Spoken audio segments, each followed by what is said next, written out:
Hi friends. तो कैसे हैं आप सब। आई होप आप मज़े में ही होंगे और परीक्षा की तैयारी में लगे ही होंगे। आई होप आप मज़े में ही होंगे और परीक्षा की तैयारी में लगे ही होंगे। तैयारी करने के लिए रात भर जगे ही होंगे। और ये मत पूछिए कि मैं कौन हूँ, हाल चाल पूछने वाला कोई न कोई सगे ही होंगे।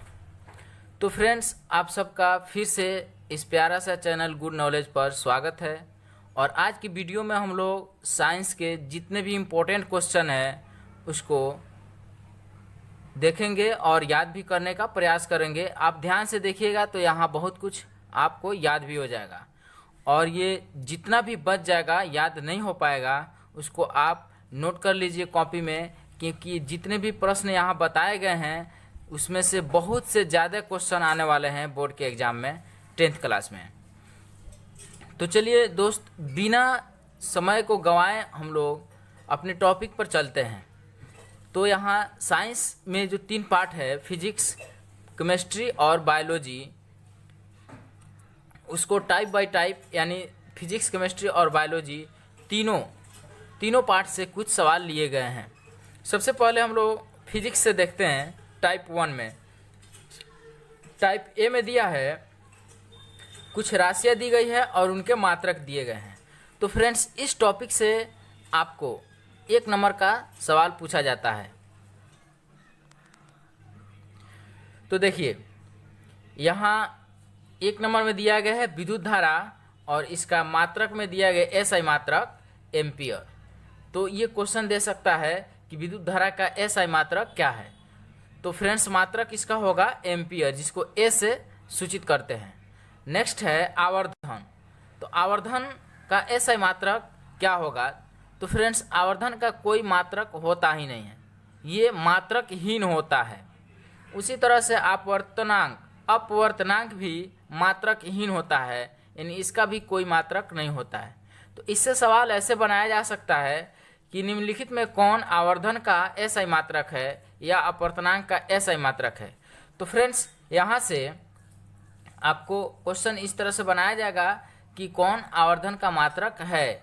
तो इसमें ऑप्शन 3 रहेगा और लास्ट में रह सकता है कि मात्रकहीन। तो हम लोग का आंसर हो जाएगा मात्रकहीन। नेक्स्ट है लेंस की क्षमता। तो फ्रेंड्स, लेंस की क्षमता का एसआई मात्रक होता है डाईऑप्टर, यानी इसको दूसरा भी मात्रक है प्रति मीटर, क्योंकि लेंस की क्षमता डी बराबर होता है लेंस की क्षमता पी बराबर होता है 1/f। तो हम लोग पढ़े हुए 1/f। तो f यानी f फोकस दूरी है और किसी भी दूरी का मात्रक मीटर होता है, तो 1/, है, इसलिए प्रति मीटर हो जाएगा इसका मात्रक। तो हम लोग को यहाँ ऐसा ही मात्रक याद करना है, इसलिए लेंस की क्षमता के ऐसा ही मात्रक दोनों को याद करेंगे, डाईऑप्टर या प्रति मीटर। नेक्स्ट है विभव या विभवांतर। तो फ्रेंड्स, विभव और विभवांतर दोनों का ऐसा यूनिट होता है वोल्ट, जिसे हम लोग V से सूचित करते हैं। तो ये काफ़ी इंपॉर्टेंट है, यहाँ जितने भी ऐसा यूनिट दिए गए हैं क्लास 10th के लिए। नेक्स्ट देखते हैं हम लोग 6 में प्रतिरोध, जिसको रेजिस्टेंस कहते हैं और R से सूचित करते हैं। तो प्रतिरोध का ऐसा मात्रक होता है ओम, जिसे इस ग्रीक वर्ड ओमेगा द्वारा सूचित किया जाता है। नेक्स्ट है शक्ति। तो शक्ति पावर, तो पावर का ऐसा मात्रक होता है वाट, यानी शक्ति का ऐसा मात्रक है वाट और इसे W से सूचित करते हैं। नेक्स्ट है कार्य या ऊर्जा। तो कार्य और ऊर्जा फ्रेंड्स दोनों का ऐसा मात्रक होता है जूल, जिसे J से सूचित करते हैं। नेक्स्ट है प्रतिरोधकता। तो फ्रेंड्स, यहाँ ध्यान दीजिए थोड़ा सा, 6 और 9, 6 में है प्रतिरोध और 9 में है प्रतिरोधकता। तो प्रतिरोध का ऐसा मात्रक ओम है और प्रतिरोधकता का ऐसा मात्रक ओम मीटर होता है। ठीक है, ओम मीटर। नेक्स्ट है ऊर्जा का व्यवहारिक मात्रक। ये कई बार एग्जाम में पूछा जा चुका है, फिर से पूछ सकता है। तो ऊर्जा का व्यवहारिक मात्रक फ्रेंड्स देखिए क्या होता है, किलोवाट घंटा। क्या होता है ऊर्जा का व्यवहारिक मात्रक, किलोवाट घंटा। तो इसको ऐसे पूछा जा सकता है कि ऊर्जा का व्यवहारिक मात्रक क्या है। तो हम लोग का आंसर हो जाएगा किलोवाट घंटा, या यूनिट भी इसको कहते हैं। क्या कहते हैं, यूनिट। नेक्स्ट है तरंग दैर्ध्य का एसआई मात्रक क्या होगा, तो एंगस्ट्रॉम, जिसे ए से सूचित करते हैं। जैसे हम लोग पढ़े हैं कि लाल रंग का तरंग दैर्ध्य सबसे अधिक होता है, और हम लोग ये भी देखे हैं कि 1 एंगस्ट्रॉम बराबर होता है 10⁻⁻10 मीटर। तो यहाँ तक क्वेश्चन नंबर 11 तक जो है, नंबर 11 तक काफ़ी इंपॉर्टेंट है 10th क्लास के लिए। इसके बाद में क्लास 9 से कुछ यहाँ पर ऐसा यूनिट लिए गए हैं जो पूछे जा सकते हैं। जैसे दाब, तो दाब का ऐसा मात्रा हम लोग पढ़े हुए हैं पास्कल। त्वरण का ऐसा मात्रा मीटर प्रति सेकेंड स्क्वायर। बल का न्यूटन होता है, और ज्योति तीव्रता का कैंडिला होता है। तो फ्रेंड्स ये काफ़ी इंपॉर्टेंट क्वेश्चन थे जो हम लोग के एग्जाम में पूछे जा सकते हैं। तो इसको आप लोग नोट कर लीजिए और याद कर लीजिए। अब चलते हैं फिजिक्स का दूसरा पार्ट। तो फिजिक्स के दूसरे पार्ट में हम लोग टाइप 2 देखना है, जिसमें ऑब्जेक्टिव टाइप क्वेश्चन से दिए गए हैं। तो इसमें देखिए फर्स्ट क्वेश्चन है, हजामती दर्पण में किस दर्पण का उपयोग किया जाता है। तो फ्रेंड्स हजामती दर्पण में किस दर्पण का उपयोग किया जाता है, तो अवतल दर्पण।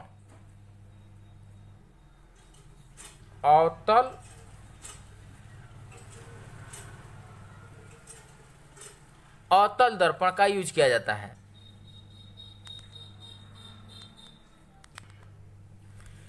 चलिए नेक्स्ट क्वेश्चन है, प्रकाश के परावर्तन के कितने नियम हैं। क्वेश्चन नंबर 2 है, प्रकाश के परावर्तन के कितने नियम हैं। तो प्रकाश के परावर्तन के 2 नियम होता है फ्रेंड्स।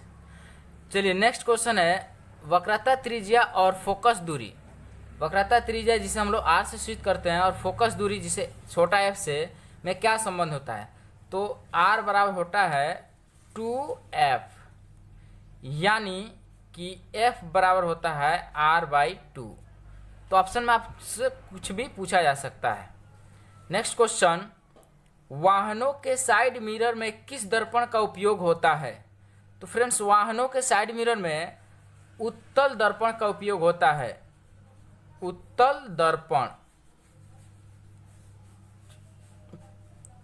नेक्स्ट है, विभवांतर मापने वाले यंत्र को क्या कहते हैं।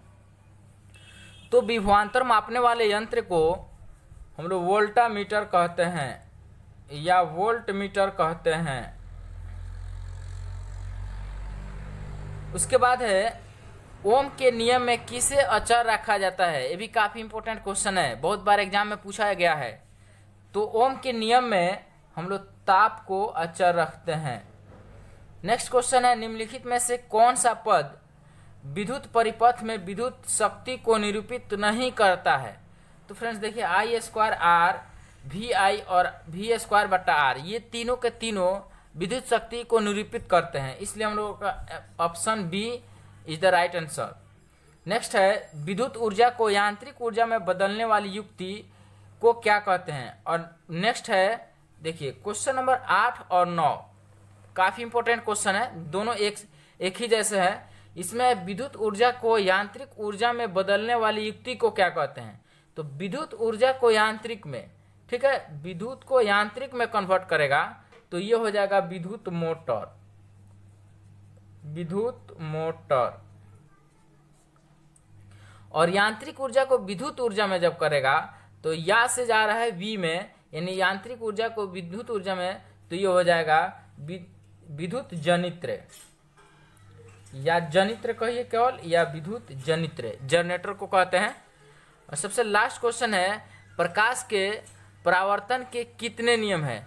तो फ्रेंड्स प्रकाश के परावर्तन के 2 नियम है, और अपवर्तन के भी 2 नियम है। तो यहाँ अपवर्तन के बारे में पूछा गया, प्रकाश के परावर्तन नहीं है। प्रकाश के अपवर्तन के कितने नियम है, तो इसके भी 2 नियम है। और हम लोग यहाँ पढ़े थे कि प्रकाश के परावर्तन के कितने नियम है, तो इसके भी 2 नियम है। तो नेक्स्ट हम लोग देखते हैं बायोलॉजी में। इसी तरह के अन्य सब्जेक्ट एवं साइंस के ऑब्जेक्टिव के लिए आप इस चैनल पर बने रहिए, और अभी तक चैनल को सब्सक्राइब नहीं किया है तो चैनल को सब्सक्राइब कीजिए और इस वीडियो को लाइक कीजिए। चलिए फ्रेंड्स, बायोलॉजी का हम लोग टाइप सी है बायोलॉजी में, और क्वेश्चन टाइप सी है, ये देखते हैं लोग। ये काफ़ी इंपॉर्टेंट है जो सी में दिया गया है। इसमें से एक क्वेश्चन या 2 क्वेश्चन आपसे पूछे ही जाएंगे। ऐसे पूछे जाते हैं कि हाइड्रा में किस विधि से जनन होता है, यानी जनन की विधि का नाम पूछा जाता है। तो यहाँ पर जीव दिए गए हैं जिन्हें एकल जीव कहते हैं, यानी अलैंगिक जनन की विधि है ये, और ये एकल जीव है और ये अलैंगिक जनन की विधि है। तो हाइड्रा में और ईस्ट में दोनों में मुकुलन विधि से जनन होता है। उसके बाद है ब्राइफाइलम। तो ब्राइफाइलम में कायिक प्रवर्धन विधि से जनन होता है, इसको याद कर लेना है। उसके बाद है राइजोपस। राइजोपस में बीजाणु समाज संघ के द्वारा जनन होता है। उसके बाद प्लेनेरिया। प्लेनेरिया में पुनरुद्भवन या पुनर्जनन विधि द्वारा जनन होता है। उसके बाद है अमीबा। तो अमीबा में द्विखंडन विधि द्वारा जनन होता है। उसके बाद प्लेज्मोडियम में बहुखंडन विधि द्वारा जनन होता है। और एक है राई स्पाइरोगाइरा। स्पाइरोगाइरा में खंडन विधि द्वारा जनन होता है। खंडन और बहुखंडन एक ही विधि है। तो फ्रेंड्स, ये जो टाइप सी जो दिया गया है यहाँ पर जीव विज्ञान का, ये काफ़ी इंपॉर्टेंट है और आप लोग इसको याद कर लीजिए।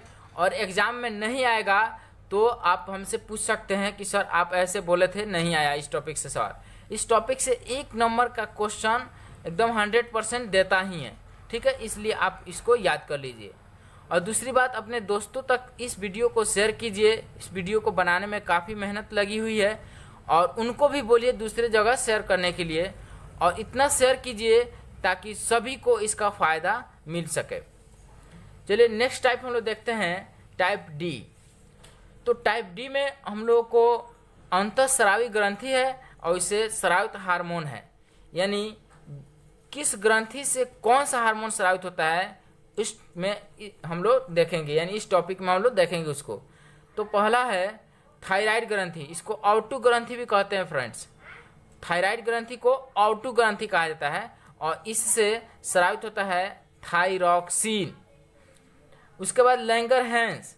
तो इससे सवाल देखिए, थायरॉक्सिन किस ग्रंथि से स्रावित होता है? तो थायराइड। ये ऐसे क्वेश्चन होगा, थायराइड ग्रंथि से कौन सा हार्मोन स्रावित होता है? तो थायरॉक्सिन।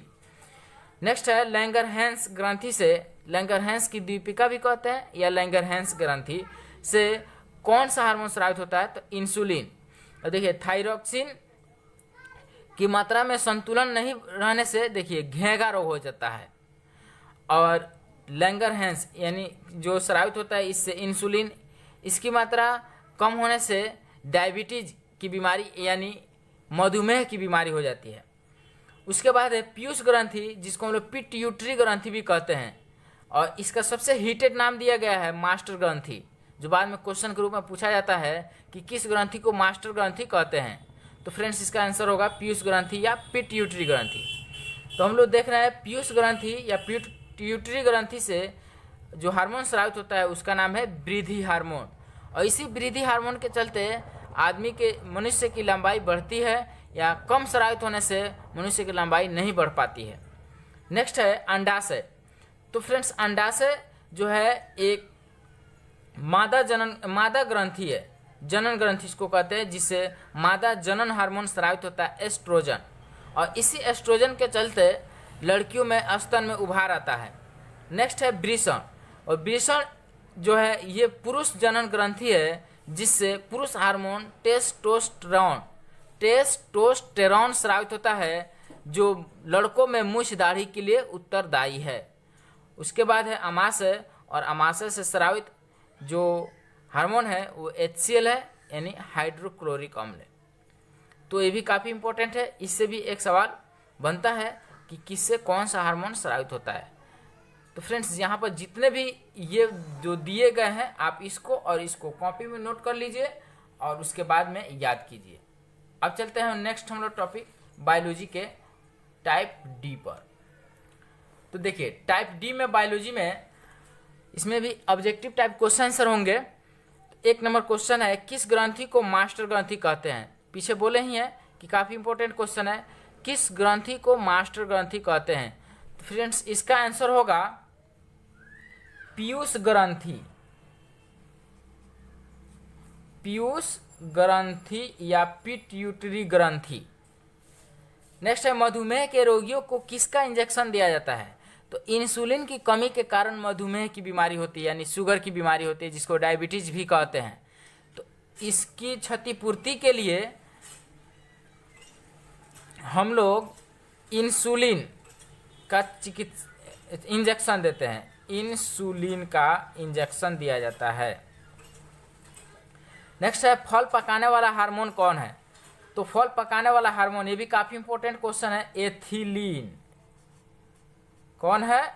एथिलीन। नेक्स्ट है, दो तंत्रिका कोशिका के मध्य खाली स्थान को क्या कहते हैं? तो ये क्वेश्चन बहुत बार पूछा जा चुका है, फिर से पूछ सकता है, सिनेप्स। सिनेप्स कहते हैं। उसके बाद है, नर युग्मक को क्या कहा जाता है? तो नर युग्मक को हम लोग कहते हैं शुक्राणु, और मादा युग्मक को कहते हैं अंडाणु। नर युग्मक को शुक्राणु और मादा युग्मक को अंडाणु कहते हैं। क्वेश्चन नंबर 6 में है, पराग कोश में क्या होते हैं? तो पराग कोश में परागकण होते हैं, परागकण।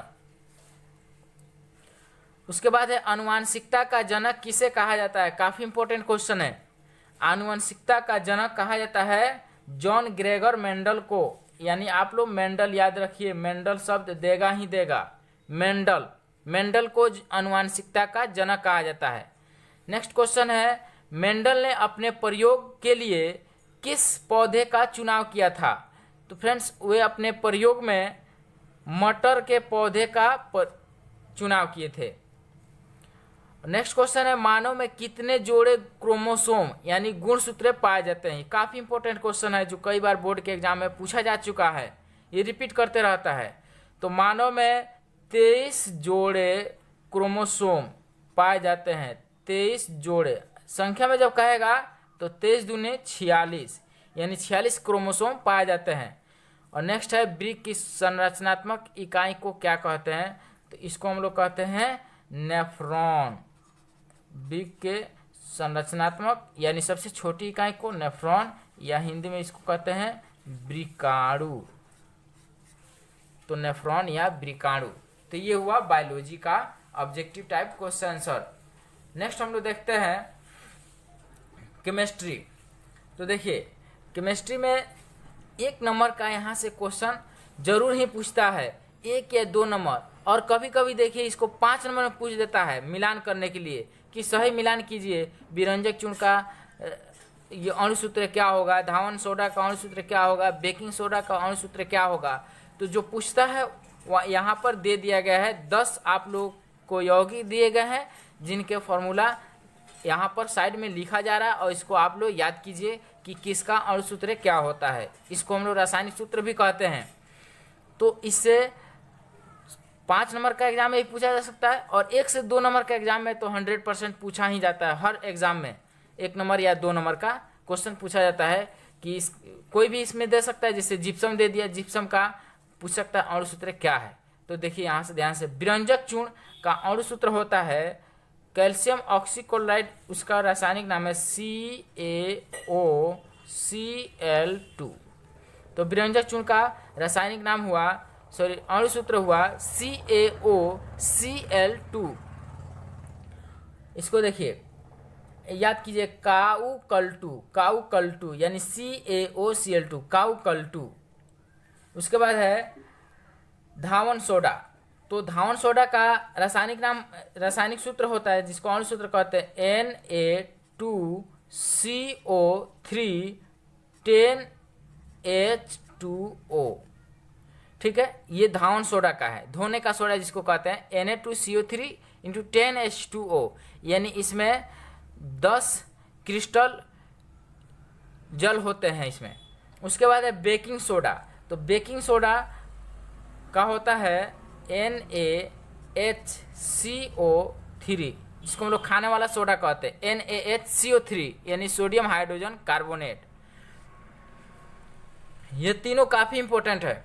नेक्स्ट है POP यानी प्लास्टर ऑफ पेरिस। तो प्लास्टर ऑफ पेरिस का रासायनिक सूत्र होता है CaSO4 ½ H2O, यानी आधा जल के क्रिस्टल होते हैं इसमें। उसके बाद है जिप्सम। तो जिप्सम का और सूत्र होता है CaSO4 2H2O। इसमें और इसमें सिर्फ ये जल के अणुओं के द्वारा अंतर समझ है। CaSO4 इसका भी है, CaSO4 इसका भी। इसमें हाफ H2O होता है, यानी 1/2 H2O, और इसमें 2 H2O होता है। उसके बाद है सल्फ्यूरिक अम्ल। तो सल्फ्यूरिक अम्ल का फॉर्मूला होता है H2SO4। उसके बाद है नाइट्रिक अम्ल। तो नाइट्रिक अम्ल का फॉर्मूला होता है HNO3। उसके बाद है ग्लूकोज। तो ग्लूकोज का होता है C6H12O6। ये भी कई बार एग्जाम में पूछा जा चुका है। उसके बाद है मेथेन। तो मेथेन का होता है CH4। और लास्ट है मेथेन से ये हुआ CH4 होगा। उसके बाद लास्ट है संगमरमर या कैल्शियम कार्बोनेट। तो दोनों का एक ही होता है। इसको हम लोग खड़िया भी कहते हैं। खड़िया के रूप में भी कभी कभी पूछता है, तो खड़िया भी याद रखना।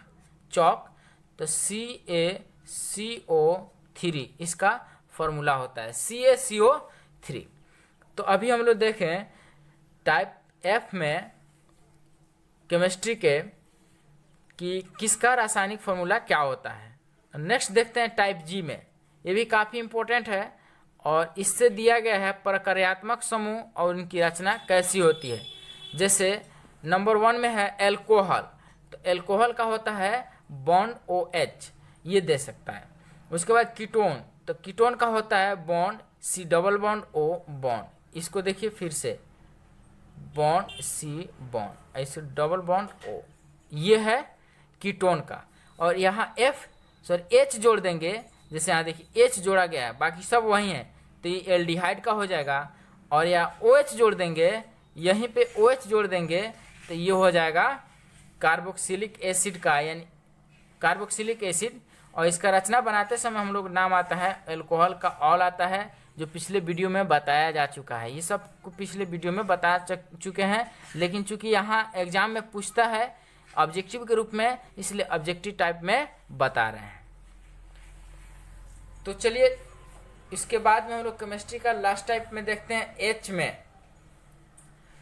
तो इसमें ऑब्जेक्टिव टाइप क्वेश्चन पूछे जाएंगे इस तरह से, जैसे चिप्स की थैली में कौन सी गैस भरी होती है। तो चिप्स की थैली में ऑक्सीजन गैस को निकाल करके नाइट्रोजन गैस भर दी जाती है, क्योंकि वो कम क्रियाशील गैस है। तो नाइट्रोजन इसका आंसर हो जाएगा, नाइट्रोजन। नेक्स्ट है मैग्नीशियम रिबन को जलाने पर किस रंग का लौह प्राप्त होता है। तो फ्रेंड्स, जब मैग्नीशियम रिबन को हम लोग जलाते हैं मैग्नीशियम को, तो श्वेत रंग का लौह प्राप्त होता है, श्वेत। उसके बाद है दो उभयधर्मी ऑक्साइड के नाम लिखे। तो उभयधर्मी ऑक्साइड किसको कहते हैं आपको पता होगा। वैसे धातु का ऑक्साइड जो अम्लीय और क्षारकीय दोनों गुण को प्रदर्शित करते हैं, उनको हम लोग कहते हैं उभयधर्मी ऑक्साइड। तो उभयधर्मी ऑक्साइड जैसे एल्युमिनियम ऑक्साइड, एल्यूमिनियम ऑक्साइड। उसी तरह से है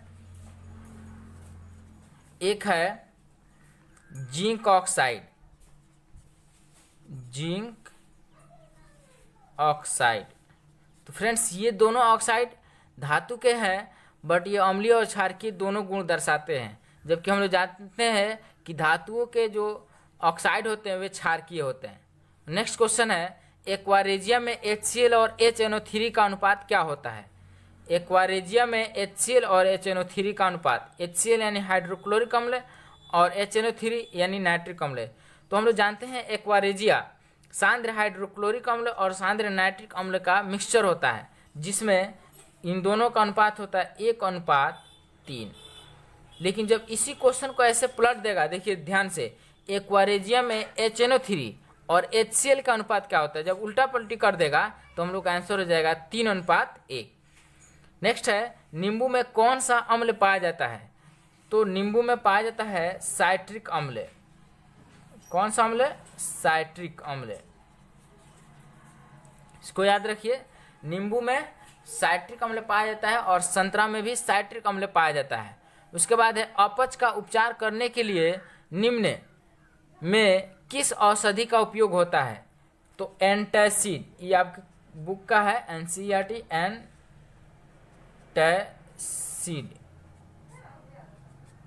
एंटासिड औषधि का उपयोग करते हैं जो क्षारकीय होता है। इसके बाद है एक ऐसे धातु का नाम बताएं जो कमरे के ताप पर द्रव होता है। तो पारा, पारा एक ऐसी धातु है जिसको हम लोग मरकरी भी कहते हैं। पारा या मरकरी एक ऐसा धातु है जो कमरे के ताप पर द्रव अवस्था में पाया जाता है। बाकी जितने भी धातु हैं सब के सब ठोस अवस्था में पाए जाते हैं। उसी तरह से एक अधातु भी है जो द्रव अवस्था में पाया जाता है और उसका नाम है ब्रोमीन। तो अगले पार्ट में हम लोग देखेंगे उसको, वो भी काफ़ी इंपॉर्टेंट है। नेक्स्ट, सबसे अधिक आघातवर्ध धातु कौन है? तो इसका आंसर हो जाएगा सोना। सोना सबसे आघातवर्ध धातु है। हम लोग पढ़े हैं कि 1 ग्राम सोना को लगभग 2 किलोमीटर लंबा तार खींचा जा सकता है, तार में बदला जा सकता है। उसके बाद एल्काइन का सामान्य फॉर्मूला क्या होता है? तो एल्काइन का सामान्य सूत्र होता है CnH2n-2। हम लोग एल्केन, एल्कीन और एल्काइन के बारे में पिछले वीडियो में पढ़े हैं। एल्केन का होता है CnH2n+2, एल्कीन का होता है CnH2n और एल्काइन का होता है CnH2n-2। यानी एल्केन में जोड़ दो, एल्कीन में छोड़ दो और एल्काइन में घटा दो। नेक्स्ट है सबसे इम्पोर्टेंट क्वेश्चन जो कई बार पूछा जा चुका है और लास्ट भी हम लोग के लिए इस वीडियो का लास्ट क्वेश्चन भी है। एक ऐसे धातु के नाम बताएं जो विद्युत का सुचालक होता है। तो फ्रेंड्स, विद्युत का सुचालक धातु जो है वो ग्रेफाइट है। ग्रेफाइट एक अधातु है।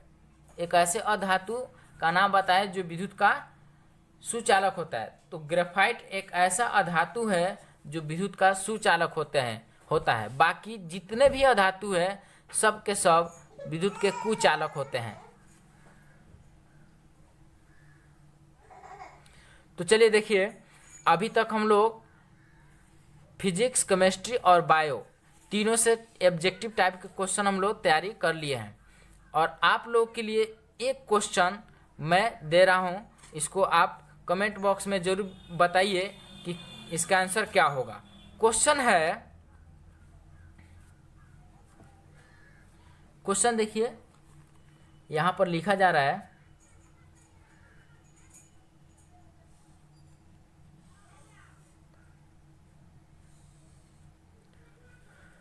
क्वेश्चन है 16 cm फोकस दूरी वाले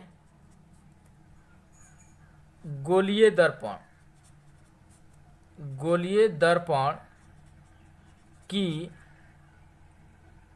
त्रिज्या, जिसको वक्रता त्रिज्या कहते हैं, वक्रता त्रिज्या क्या होगी?